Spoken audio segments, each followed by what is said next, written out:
Welcome, everyone. Thank you for being here today. I want to start out by thanking Jefferson Radiology for hosting us again.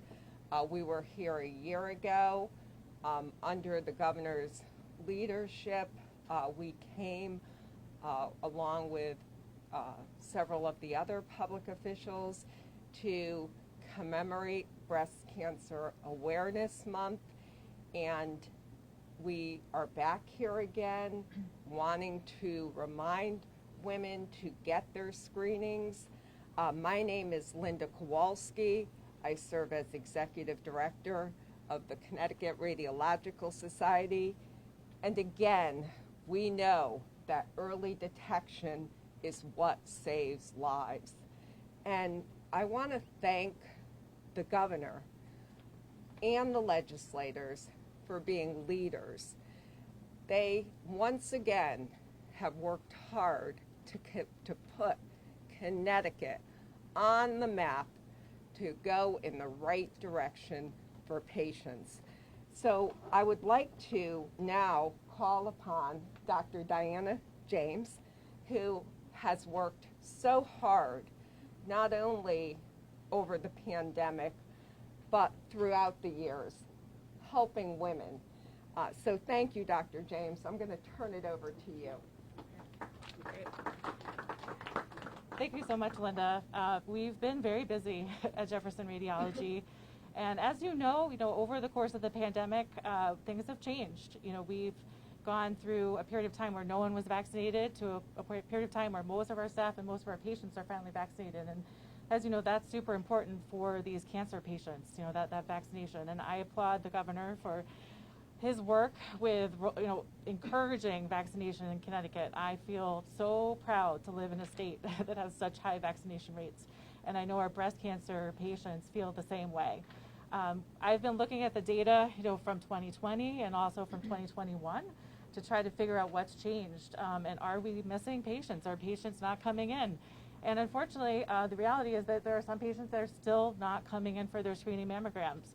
We lost about 8,000 patients in 2020. They didn't come in for their mammogram. In 2021, we have thousands of patients that still have not come in for their screening mammogram. So again, early detection, as Linda just said, really helps save lives. We're also unfortunately seeing a phenomenon where we're finding more cancers. So the women that are coming in, we're seeing more cancers in general and more aggressive cancers. Our cancer diagnosis rate is up by about 50% on our diagnostic service. That's a huge number, unfortunately. And those patients are often coming not just with a breast cancer, they're coming with a lymph node, and they may have additional spread of the disease. So we do think the biology of breast cancer, like many other cancers during the pandemic, has changed. And we're still trying to understand that from a public health perspective. And it's going to take a lot of work to understand that, but it's concerning. So I implore anybody that hasn't yet gotten their mammogram, please go out and get screened. It's really important for your health. Don't put it off. Thank you. Thank you, Dr. James. I would now like to ask Senator Tony Wong to say a few words. We've worked closely with Senator Wong, who's been a great advocate on behalf of patients at the legislature. Tony? Thank you, Linda, and I want to acknowledge the governor's leadership, and it's great to have our commissioners be great leaders in this area. I think it's important to know that getting vaccinated with individuals with comorbidities is critical, but the other part is getting your mammogram and getting tested. Prevention is absolutely critical, and for me, it's particularly poignant, Governor, because my wife has had multiple generations of family members with breast cancer, and to me, there's nothing more important than the well-being and the health of my loved ones. So, and I think of that for so many other in this state and throughout the country. At the end of the day, this is something that we can catch. This is something from a diagnostic that's available to us. And I can offer to you, Republicans and Democrats in the legislature, we have been very supportive of that. So, and I hope to continue to be so. Thank you, Governor. Thank you for your leadership. Thank you, Senator Wong. I don't know if Representative D'Amico's joined us yet, so we are going to move on. I would now like to ask our DPH Commissioner of the Commissioner of Public Health, Dr. Jitani, to say a few words. And thank you for being here.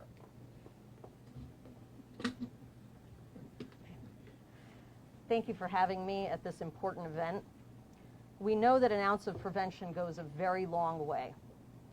For myself, in 2020, I was working really hard. My mammogram was not high on my list of priorities. So I too missed my mammogram in 2020. But I caught up in 2021. And fortunately for me, I got a clean bill of health. But we know that so many people in our community have been living with so much stress, so many exposures to a variety of stressors in their lives over the last year and a half.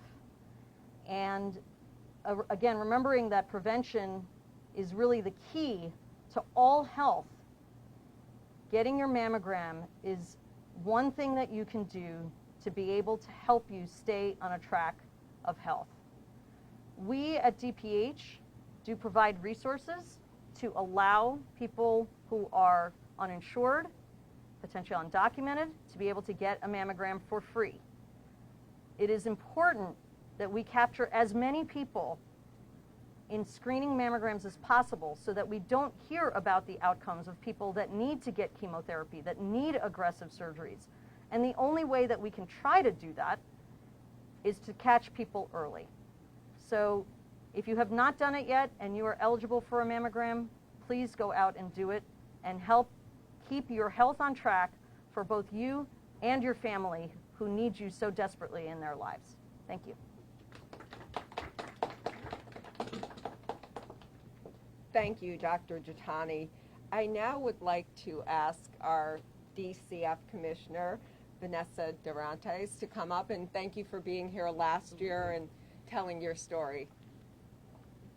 And I'm so glad I'm able to be here this year. And I will say that I'm breaking a personal boundary here by sharing something that that happened to me directly during the first few months of the administration. You know, I went for a regular preventative mammogram ultrasound, and my oncologist said, there's something on this film that wasn't here 6 months ago. And it's that early detection that allowed us to plan collectively for what we would do next. And as I recovered from a double mastectomy in about August of 2019, one of my best friends came over to visit, and I asked her, you know, have you gone for yours this year? And she says, oh, no, I'm going to wait until January. We don't know. You know, I'm really too busy. And I said, no, we're going to call now. And making the phone call with her, she actually was stage 2 cancer.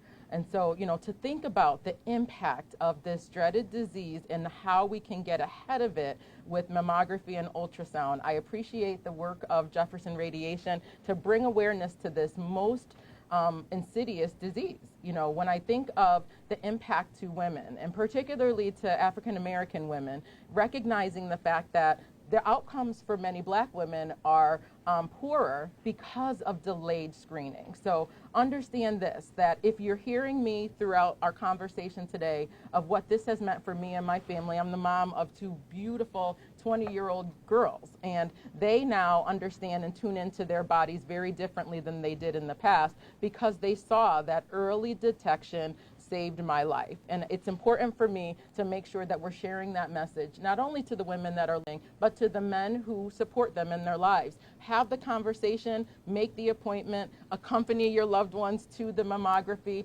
and the doctors can do what they do so well. So thank you very much for allowing me to share a bit of a personal story. And I'm glad to be able to be here today, not only because this event is occurring, but I'm just glad to be here.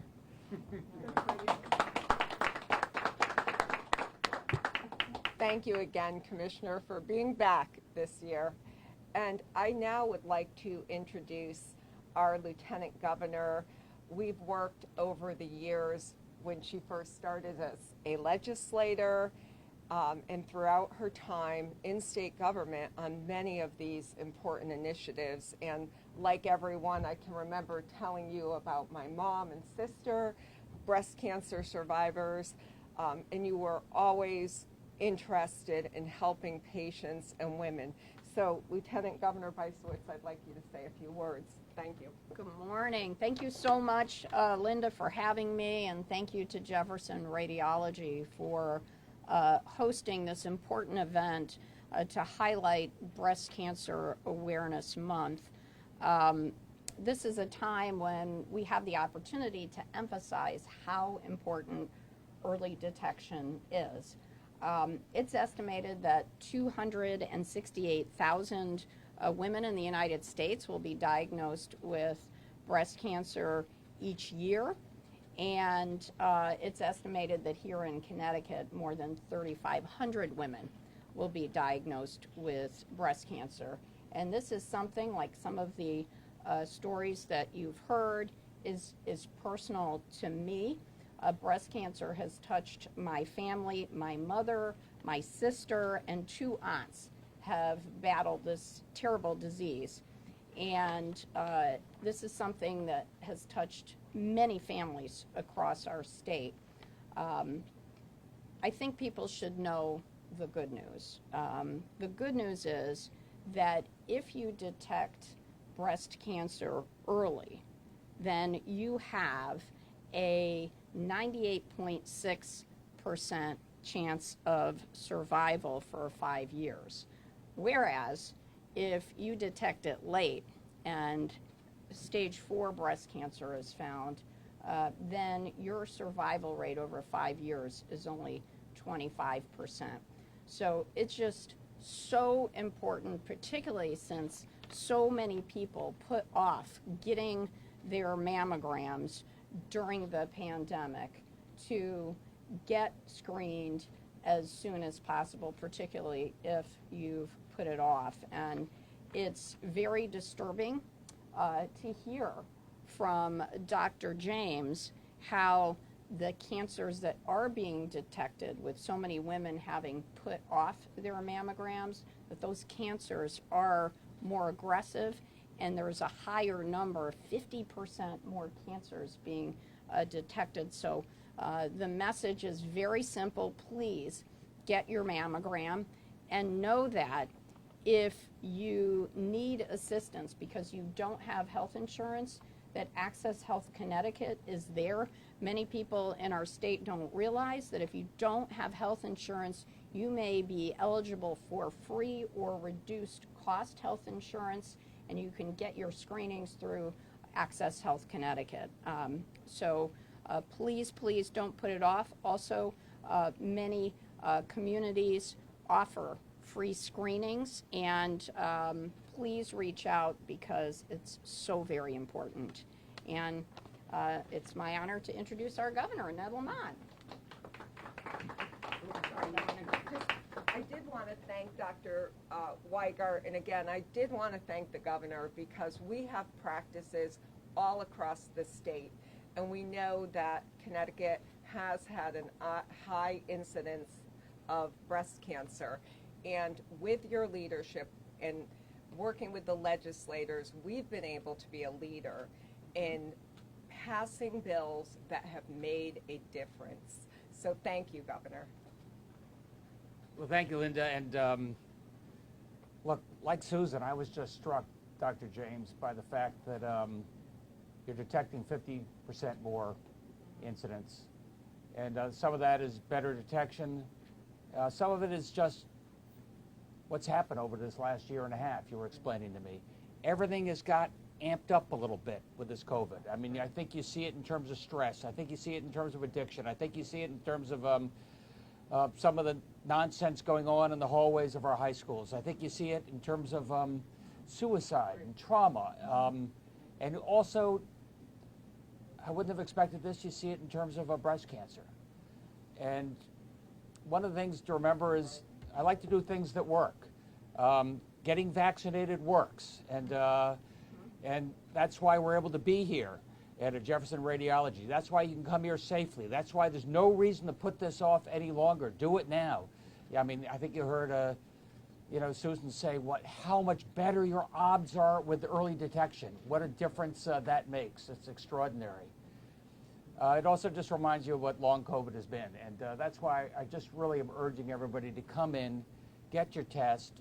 It's going to save an awful lot of lives, and I'm just thankful that we're able to do it. I mean, you know, a year and a half ago, we were taking folks from hospitals in other states, right? Because the people were not able to come in. You can come in here safely. Don't put off your electives any longer. This makes an extraordinary difference and saves lives. Thanks, everybody. Again, I want to thank our hosts from Jefferson Radiology for having us again. I do see Representative Mike D'Amico. I'm going to recognize your great work also. Thank you at the legislature. And again, Senator Wong and the commissioners and the Lieutenant Governor and our wonderful doctors. So thank you, and we look forward to continuing the good work for women. And I know, Governor, under your leadership with the legislature, we will. Thank you. Anybody have any questions on breast cancer awareness? Because we have all these experts right here. Dr. James, could you give us a better idea of the kind of drop-off that you saw, say, from 2019 to 2020, and then what you're seeing this year? Absolutely, yeah. So at this facility, well, at Jefferson Radiology in general, we screen in 2019 over 50,000 women. So I think it was about 54,000 women in 2019 as the patients. And then that number in 2020 went down by 8,000. We were missing 8,000 patients. When we looked at that data, you know, the 2020 data, so we always run in-house statistics and kind of see how good our screening program is, what percentage of our positive biopsies are. So when we looked at 2020 and 2021, we found out that the number of cancers we were diagnosing on our diagnostic service increased by 50%. Okay, so, and that includes women that are coming in with abnormalities. Maybe their doctor's sending them in, maybe they've had an abnormal mammogram. It is a bigger pool of women that we're seeing in that pool. But that number was high, and I kind of at the time thought, well, that's a strange number. I don't know if that really makes any sense. But to go from 2021 up to over 30 seemed like it's obviously a 50% increase. And when we looked at the data for the first half of 2021, it was the same thing, a 50% increase in this diagnostic pool of women. We're just finding so many more cancers. Anecdotally, often these cancers, unfortunately, are coming with a cancer on the other side, maybe more than one cancer in the same breast, maybe a lymph node as well. So the complexity of the disease has also seemed to increase over the pandemic as well. Yeah, I don't know, Jean, if you want to say anything, but Yes, yeah. I think I'm sure. Yeah. My name is Jean Weigert, and I'm one of the core breast imagers here at Jefferson. I think the other thing that we have implemented very, very thoroughly and has made a major change is our breast tomosynthesis, where we're finding many more abnormalities than we could find before. And it's just astonishing how many tiny cancers that were hiding in dense breast tissue that we couldn't find. And we were doing breast ultrasound. I'm a great proponent of breast ultrasound. Great state of Connecticut was one of the first state to recognize that we needed to do breast ultrasounds with women with dense breasts, finding 3 to 4 more cancers per 1,000. And we're one of the first states that have allowed women to have both a mammogram and an ultrasound as part of their screening as a group, as a package, basically. Covered by insurance. Exactly. Yep. And most states do not do that. So we are the bellwether state for that. But that being said, we're finding even more cancers. And as Dr. James said, it's all age groups. Again, the combination of, I think, just perhaps the stress from COVID, younger women, nursing mothers, and people who perhaps have put off coming in. So it's this combination that has just been a perfect storm. And who knows what the science is going to show us. But it's going to be very interesting over the next few years, I believe, to tease that out. But the bottom line is, you feel a lump, you feel anything, you have a discharge, come in. And painful breasts can sometimes be a sign of breast cancer. And of course, your screening mammogram with the high-resolution 3D tomosynthesis. Yep. Doctors, can you talk about what patients are saying to you for their delay? Was it just simply, we were afraid to be in an enclosed environment with people we don't know? I'd say definitely in the beginning of this year, absolutely people were, worried. So I was talking to some people before the conference. We have offices throughout the greater Hartford region. In our Bloomfield office in particular, we noticed a significant drop. And that's our office where we see the most women of color. Many black women, many Hispanic women are there. And they just didn't want to come in. We would personally call their number. We would see the missing appointment from the previous year. We did a huge outreach, and most of them said, I just don't feel comfortable. The exact reason why, honestly, I don't know. We just know that it was a definite phenomenon. They're trickling back in, but it was heartbreaking to see because, as we've discussed, they have not only do they not do as well with breast cancer, with coming in for screenings, but if they get the same cancer, we know as a white female, they actually don't do well with the same treatment, and we don't understand that part of the biology. It's interesting, and it's an unfortunate occurrence. So the best thing for that population of women is to really push hard on the early detection. So we're trying to do outreaches. We're trying to do the best that we can to encourage those women in particular to come in. Dr. James, Yeah. can you just talk about the social media misinformation too that Yes, was out there that made it? I can. Unfortunately, yes.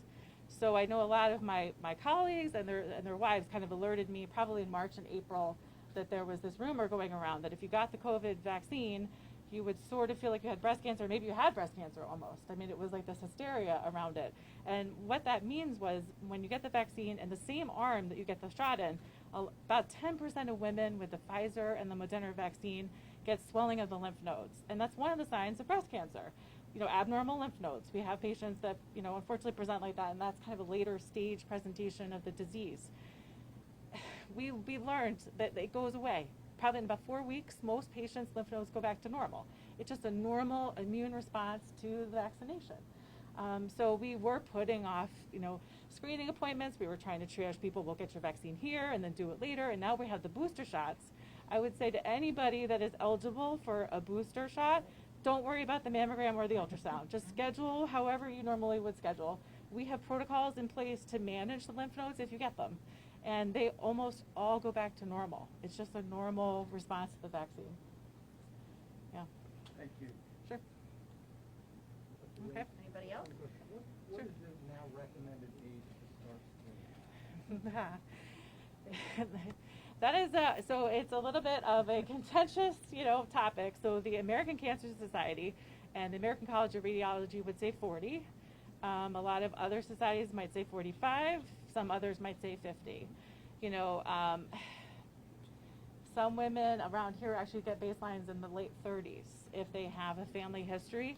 Some women, if they have a strong family, like a genetic history of breast cancer, should really start at 25. So it's a complicated question. It's something that a patient should talk about with their doctor. We definitely still recommend starting at 40. And we recommend annual screening between 40 until menopause. So there is some evidence to suggest maybe you could skip a year after menopause because most women that get breast cancers after menopause are more likely to get more treatable, breast cancer that grows slowly. In the pandemic, honestly, I probably wouldn't recommend that because the biology of this breast cancer has seemed to have changed. So I think you should probably consider annual screening, even after 50. But that does go against the USPTF, and it's a hot topic. And that's something, Dr. So- Weiger, you've worked on with us, along with Tony and other Exactly. legislators, Senator Wong, and the Public Health Committee and Insurance Yeah, Committee. exactly. So something we'll continue to work on a federal and state level. But we know in Connecticut, it's a super common disease, unfortunately, in the state of Connecticut in particular. So you really should probably go on the earlier side and stay on that annual appointment track. Why That's what I is would it recommend. so common in Connecticut? It's common in Connecticut, Rhode Island, and Massachusetts. The reasons why, this part of the country was settled first. Maybe there's some environmental component that we don't know we don't understand exactly. Maybe it's the patient demographics. I know Coleman has tried to look into it. Yeah. I think it's Yeah. also that we do a really good job of screening. We do, in And general. because we have laws that are much Support. more friendly and much more supportive of women, so I think it is also because we have really great health care in Connecticut, so more women are getting screened more frequently. That makes sense. And the issue of risk assessment is so important as well. And we do try and triage patients And there are women who don't even realize that they're high risk and that might need ancillary imaging, such as ultrasound or MRI. And that's a whole nother way we do try and make sure that the women of Connecticut are able to get these life-saving modalities. Again, Connecticut passed great laws with they the have, yeah. Radiological Society working on that for many years to allow for MRI for high-risk patients. Yep. And again, Yeah. Senator Wong on the Public Health Committee worked on a bill this year to, again, promote more education. We'll be working with the Lamont administration on that very issue. For the governor, Dr. Jutani, on the subject of boosters, are we all eligible to get boosters at this point? Would you mind? There you go. Okay, so yeah, sure. Why not? All right. So on the topic of boosters, I know that it's very confusing for many people based on the way the CDC recommendations are listed. Certainly, if you are over the age of 65, you are absolutely eligible. For people between the ages of 18 and 64, there's a long list of conditions that if you have any of them, you might be eligible and is recommended. And then the last category that they mentioned is that if you live or work in an area where you may be at risk for getting COVID, that you would be eligible for a vaccine. Sorry. So I think what I would encourage people to do, and part of what we're going to be doing at DPH is outlining this a little bit more to make it a little bit clearer to people exactly who would be eligible.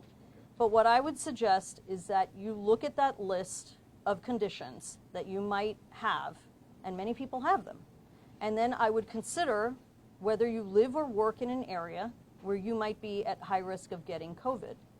And if you meet any of those criteria, you qualify for a booster, as long as you're 6 months out from your first vaccine series. And what I would just recommend to people, and particularly for our older adults, is we are coming up on a holiday season, and we want to get these shots in arms before we hit the holidays. If you look at the Northeast in general, we've got two different stories going on.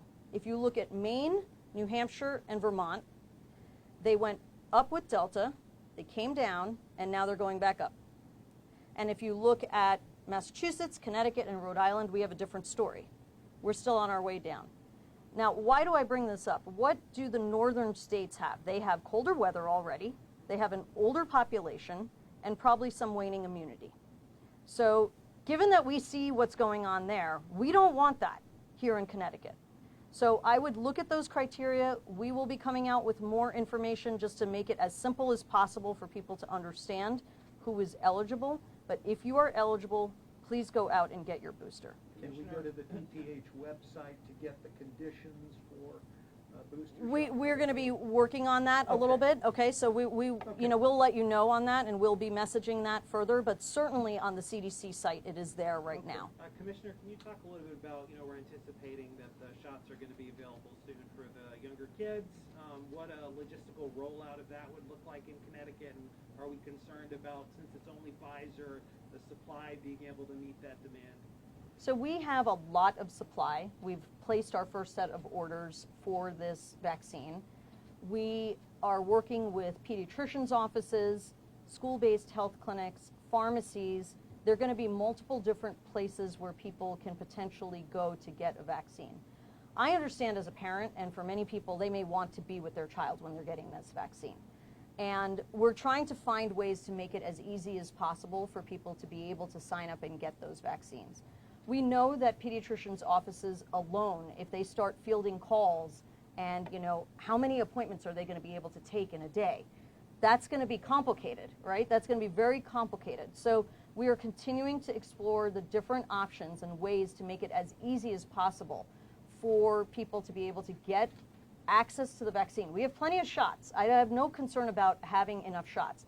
Where we're working on is to get people that access so that they can go somewhere that is easier for them to go to, where they feel comfortable, and where they can get that shot in the arm of their child. Even within the schools too, right? That is part of what we're working on. That's exactly right. So whether it's a school-based health clinic or providing one of our DPH vans to be able to be there, whether it's during the school day or be able to provide something sort of at pickup time so that if a parent wants to be there at the time when they can get a shot for their kid, these are all the things we're working on. And it would be 100,000 doses, your initial order of Pfizer? Is that the number? The actual number of doses, Yeah. there's an allocation that has been decided by the federal government, so it's a little lower than that, but to my recollection, but we have plenty of doses for the number of kids that we're expecting, that we have about 250,000 kids who are going to be in this age range in Connecticut, and we have plenty of option for vaccine. Back to the booster shots, will the DPH be providing any kind of guidance on mixing and matching? You know, a lot of people, there's only, I think, less than 200,000 people received the Johnson & Johnson shot. You know, you hear Dr. Fauci on television saying, go get the same shot that you received, and yet on the same broadcast, you might have another medical expert say, if I got Johnson & Johnson, I'd get Moderna, or I'm going to go get Pfizer. So what, if any, advice will the DPH be providing regarding mixing and matching? So the CDC has come out with their guidance that mixing and matching is fine. What we do know is that Johnson & Johnson recipients are being asked to get boosters 2 months after their first dose. Most Johnson & Johnson recipients got their dose much longer than that before. What we know from the NIH data is that if you got an mRNA vaccine after your Johnson & Johnson shot, you had a much more robust response than getting Johnson & Johnson again. So for Johnson & Johnson recipients specifically, getting an mRNA vaccine as your second shot to be able to really mount a more robust immune response is, I think, pretty clear from the science. Now, on the other side of Moderna and Pfizer, those are both mRNA vaccines. The studies were done with Pfizer 3 shots, Moderna 3 shots. So in my opinion, there's really no major downside to taking a mix and match approach there. And we have plenty of vaccine in the state and plenty of places where you can go. So my recommendation would be probably to just stick with what you got the first time, unless it's very difficult for you to find that, which I think is unlikely, and you could get one of the others. For the governor, when it comes to vaccine for kids, any thought at all about possibly mandating that as a condition of somebody being able to go to school? No thought of that. Can you just... Yeah, it's still emergency use. We're going to encourage kids to get vaccinated. They can only get vaccinated with the permission of a parent, and no thoughts of making it a mandate. Would you be telling the districts not to mandate it, or would you be leaving that to a decision that a local district could make? I don't think we're there yet, but I can tell you from a state point of view, we're going to do everything we can to encourage the child vaccinations with the parental permission at their discretion. We start out, as Manisha said, at our pediatricians, but a lot of folks don't have a doctor. We go to federally qualified health centers. We'll be taking the van right to the schools as well. So with parental permission, we hope people get vaccinated. So, I'm trying to understand this. So when you said you don't think we're there yet, you're not going to be telling the districts not to mandate this vaccine. You're just not going to be making it on a state basis, right? Certainly on a statewide basis, there will be no mandates at this point, no. What happens if vaccines receive full federal approval? You know, we require a host of, as we've learned in the last year, we require a host of vaccinations to attend school. What happens if and when we get full federal approval? Do you revisit this question of a vaccine mandate? I think we'll cross that bridge when we come to it. I mean, you know, my hope is that we got over 90% of our adults vaccinated. I'd like to see over 90% of our kids vaccinated. I think they do it because their parents know and their doctors know it's the right thing to do. If we find that we're at a very different place 8 months from now, we'll have to take a look at that. I think people are going to get vaccinated. Is there a vaccination threshold percentage at which you would consider lifting the mask mandate in schools? I think at some point you might offer that up, to different school districts. I don't think we're there yet. The kids aren't vaccinated yet. Then you've got the holidays, and there's a lot of mixing and matching and vacations. So I think we'd be strict, into early in the new year. Then we'd have to see what the situation is, see what the community spread is. But right now, across the state of Connecticut, we have one of the lowest community spreads in the country. Thanks, everybody.